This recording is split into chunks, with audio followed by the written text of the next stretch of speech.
नमस्कार, मैं डॉक्टर शशिकला गुप्ता। आज हम BSc part third paper third में देखेंगे ट्रांजिशन स्टेट थ्योरी।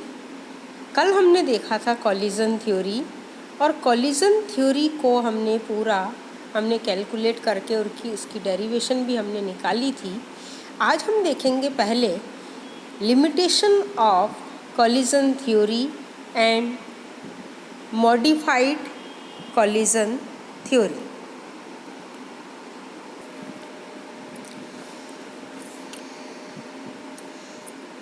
कई सारी अभिक्रियाओं में हमने ये देखा कि टक्कर सिद्धांत के आधार पर जो हमने के प्रायोगिक मानों की गणना की वो काफ़ी अलग है।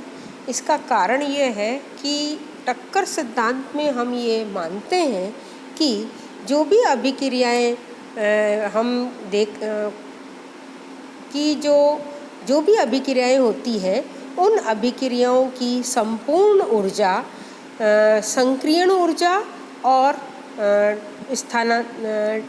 ट्रांसलेशनल ऊर्जा होती है, लेकिन यह तभी संभव है जबकि अणुओं का जो व्यवहार है वो हार्ड स्फीयर के जैसा हो।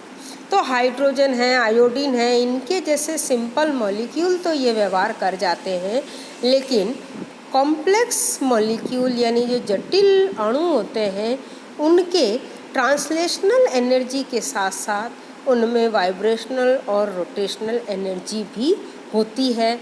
अतः हम उनके सही परिणाम के लिए हमें इन दोनों एनर्जी का भी ध्यान रखना होगा। तो हमने कॉलिजन थ्योरी की जो मॉडिफाइड इक्वेशन हमने प्राप्त की है वो है K is equal to P Z e⁻e/RT। यहाँ पर जो P है ये प्रोबेबिलिटी फैक्टर है, या जिसे हम स्टेरिक फैक्टर कहते हैं, जो कि मॉलिक्यूल की ज्योमेट्री से या उसकी energy of entropy of activation से रिलेटेड है। इस इक्वेशन के बेस पर कैलकुलेट की गई वैल्यू प्रैक्टिकल वैल्यू से काफ़ी समानता रखती है, तो इसलिए इसे हम मॉडिफाइड कॉलिजन थ्योरी कहते हैं। अब हम स्टार्ट करते हैं transition state theory. Transition state theory जिसे हम संक्रमण अवस्था सिद्धांत भी कहते हैं, या इसे हम एब्सोल्यूट रेट थ्योरी भी कहते हैं। तो सारे ही नाम आपको पता होने चाहिए। तो देखिए कि कोई भी रिएक्शन की यानी कोई भी अभिक्रिया की क्रिया विधि को ज्ञात करने के लिए उसमें जो थ्योरी होती है, उसका जो सिद्धांत होता है वो सबसे ज़्यादा महत्वपूर्ण होता है। देखिए उसके हम सिद्धांत देखते हैं। कोई भी रिएक्शन कंप्लीट होती है तो इसके सिद्धांत यहाँ आपको डायग्राम में भी एक्सप्लेन कर रखे हैं, पॉइंट वाइज भी एक्सप्लेन कर रखे हैं। जैसे हमने हाइड्रोजन की क्लोरीन से रिएक्शन कराई तो हम ये जानते हैं कि उससे HCl और H बनता है। तो इसमें हाइड्रोजन और क्लोरीन ये रिएक्टेंट है, तो इसके लिए ये आवश्यक है सबसे पहले कि हाइड्रोजन और क्लोरीन ये दोनों एक दूसरे से उपयुक्त दिशा में टकराएं, एक दूसरे के नज़दीक आएं। यानी जब ये एक दूसरे के नज़दीक आएं तो इनका ओरिएंटेशन सही हो। दूसरी बात यह है कि उस बीच HH का जो बंध है वो कमज़ोर होने लगता है, और HH के जो परमाणु हैं वो एक दूसरे से दूर जाने लगते हैं।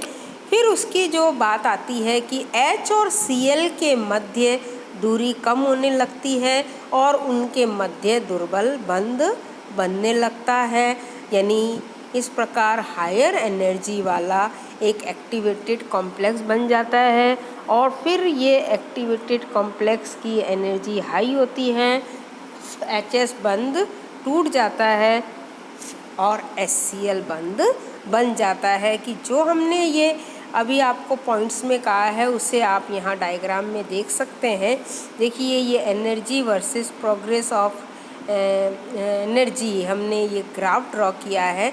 तो देखिए स्टार्टिंग में ये रिएक्टेंट है H2 और Cl, इनमें आपस में टक्कर हो रही है और इनके बंध एक HH एक दूसरे से दूर जाने लगते हैं। और यहाँ आप देख रहे हैं ये संक्रमण अवस्था बनी, HH के बीच बंध टूटने को है और HCl के बीच बंध बनने को है, और फिर ये उत्पाद में परिवर्तित होते हैं, HCl बनता है और H बनता है। ये इसकी क्रियाविधि है। अब हम एक रिएक्शन को कंसीडर करते हैं कि जैसे A और B, हमने दो रिएक्टेंट लिए A और B जो कि रिएक्शन कर रहे हैं, और उनसे एक्टिवेटेड कॉम्प्लेक्स AB स्टार बना, ठीक है। और इस एक्टिवेटेड कॉम्प्लेक्स से प्रोडक्ट C और D बना। तो यानी हमने अभिकारक लिए A और B, उससे हमें सक्रियत संकर बने AB स्टार, और फिर उससे हमारा उत्पाद बना C और D। Rate of reaction transition state theory के according equal to activated complex multiplied by frequency of decomposition of activated complex, यानी अभिक्रिया का वेग इज इक्वल टू सक्रिय संकर इंटू सक्रिय संकर के विघटन की आवृत्ति, ये होता है, ठीक है। उस फॉर्मूले के अकॉर्डिंग हम जो रेट लिखेंगे वो है -dA/dt is equal to AB star into frequency of decomposition of activated complex. ये हमारी इक्वेशन नंबर 1 हो गई। और एक्टिवेटेड कॉम्प्लेक्स को हम इस रिलेशन से कैलकुलेट कर सकते हैं, K star is equal to AB star upon AB, और AB star is equal to K star A into B। तो और फ्रिक्वेंसी ऑफ डिकम्पोजिशन का फॉर्मूला होता है एक्टिवेटेड कॉम्प्लेक्स के लिए nu is equal to KT upon H। और इस तरह से इक्वेशन नंबर 2 और 3 से वैल्यू जो है वो हम इक्वेशन नंबर 1 में पुट कर देते हैं। तो हमारी इक्वेशन नंबर 1 हो गई -dA/dt is equal to K star into concentration of A into concentration of B KT upon H। This is equation number 4। और हम जो काइनेटिक्स के अकॉर्डिंग जो एक्सपेरिमेंटल रेट हम लिखते हैं उस इक्वेशन के लिए वो है -dA/dt is equal to K into concentration of A into concentration of B। इस इक्वेशन को हमने नंबर 5 दिया, और अब हम 4 और 5 को कंपेयर करते हैं तो हमारे पास ये रिलेशन आ गया K into concentration of A into concentration of B is equal to K star AB KT upon H। और फाइनली हमारे पास ये रिलेशन आ गया K is equal to K star KT upon H। क्योंकि यहाँ पर एक बात और ध्यान रखना कि K is equal to R upon N होता है, तो हम यहाँ पर ये वाला रिलेशन भी ले सकते हैं RT अपॉन NH। और इस तरह से ये हमारे पास इक्वेशन नंबर 6 आ गई, K is equal to K star KT upon H। अब हम ट्रांजिशन स्टेट थ्योरी और कॉलिजन थ्योरी में कंपैरिजन करते हैं। हम ये देखते हैं कि transition state theory collision theory से ज़्यादा अच्छी है। क्यों?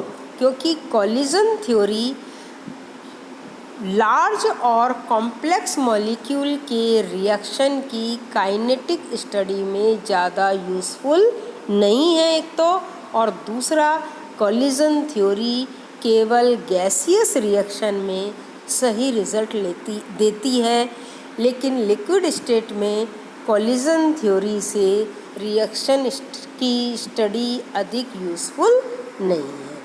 तो ये आप इनके कंपैरिजन को अच्छे से याद कर लीजिए।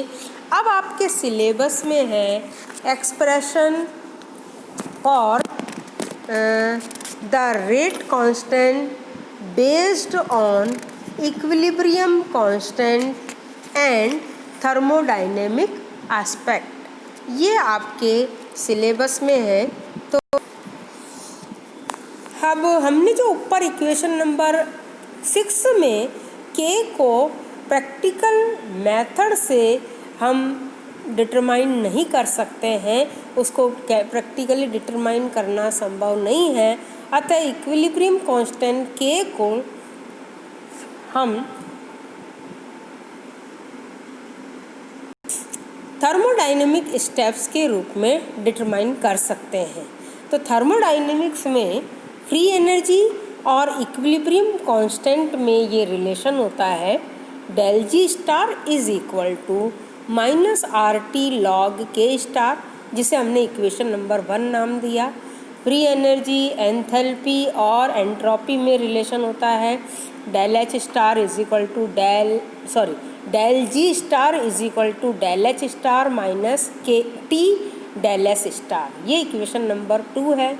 और इक्वेशन नंबर 1 को हम इस तरह से भी लिख सकते हैं log K star is equal to minus del G star upon RT, और K star is equal to e की power minus del G star upon RT। ये हमारी इक्वेशन नंबर 3 है।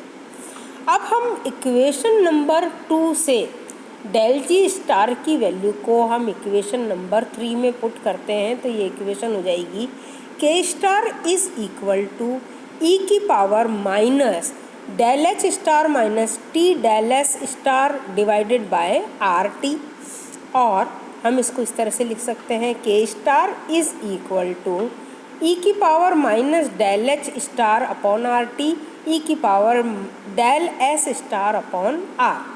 ये हमारी इक्वेशन नंबर 4 हो गई। और इस इक्वेशन नंबर 4 से हम जो K स्टार की वैल्यू है वो हमने जो पहले रिलेशन निकाला था इस इक्वेशन में पुट करते हैं। ये रिलेशन निकाला ना K is equal to K star RT upon NH, है ना, उसमें हम इस K स्टार की वैल्यू को पुट कर देते हैं। तो ये हमारे पास इक्वेशन 5 आ गई, K is equal to RT upon NH e की power minus del H star upon RT e की power del S star upon R। ये इक्वेशन नंबर 5 हो गई। अब हम दोनों तरफ से log लेते हैं, तो log लेने पर हमारे पास इक्वेशन हो गई log K is equal to log RT upon NH plus del S star upon R minus del H star upon RT। यहाँ हम del H स्टार को E के इक्वल लिख देते हैं, तो ये हमारा जो रिलेशन है वो हमारे पास आ गया K is equal to RT upon NH e की power minus E upon RT e की power del S star upon R। ये हमारी इक्वेशन नंबर 6 हो गई। अच्छा, हम ये जानते हैं कि मॉडिफाइड कॉलिजन थ्योरी जो हमने निकाली थी वो ये रिलेशन होता है K is equal to P Z e की power minus E upon RT, है ना। इसको हम जो है इस इक्वेशन नंबर 6 से कंपेयर करते हैं, तो ये हमारी इक्वेशन आ गई P Z is equal to RT upon NH e की power del S star upon R। यहाँ पर R Z N H ये सभी कांस्टेंट है, और हमें यहाँ पर प्रोबेबिलिटी फैक्टर P का सीधे सीधे एंट्रोपी से रिलेशन प्राप्त होगा।